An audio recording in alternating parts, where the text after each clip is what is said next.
মাকড়সার জাল। মাকড়সার জাল তো আমরা বাড়ির ভেতরে, বাড়ির বাইরে, কোণাতে কোণাতে দেখে থাকি। কিন্তু আমি যদি বলি এবার সেই মাকড়সার জাল রয়েছে মঙ্গল গ্রহে, তাহলে কি বিশ্বাস হবে আপনাদের? তবে হ্যাঁ, এমনই খোঁজ মিলল মঙ্গল গ্রহে, আর তার রহস্যের সমাধান করলো নাসা।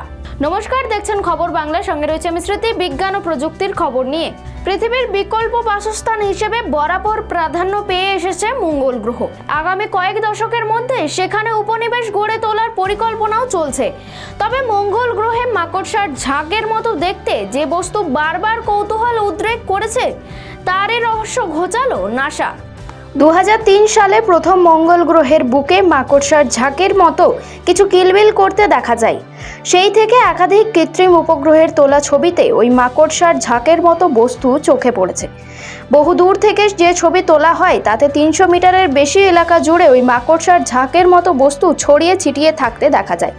সেই নিয়ে গত কয়েক বছর ধরে গবেষণা চালাচ্ছিলেন বিজ্ঞানীরা। এতদিনে সেই রহস্যের উদ্ঘাটন করা গেল। 11ই সেপ্টেম্বর দ্য প্ল্যানেটারি সায়েন্স জার্নালে একটি গবেষণাপত্র প্রকাশিত হয়েছে। জানা গিয়েছে ওই মাকড়সার মতো বস্তু আসলে মঙ্গল গ্রহের ভূখণ্ড। মঙ্গল গ্রহের মাটিতে যে কার্বন ডাই অক্সাইডের বরফ রয়েছে তা তরলে পরিণত না হয়ে যখন সরাসরি গ্যাসে পরিণত হয় তাকে মাকড়সার মতো দেখায় বলে জানিয়েছেন গবেষকরা। পৃথিবীতে ল্যাবে বসেও ওই পরীক্ষা চালান গবেষকরা, তাতেও এই ব্যাপারে নিশ্চিত হন। কিন্তু কি করে মাকড়সার মতো দেখতে ওই বস্তু গড়ে উঠল মঙ্গল গ্রহে?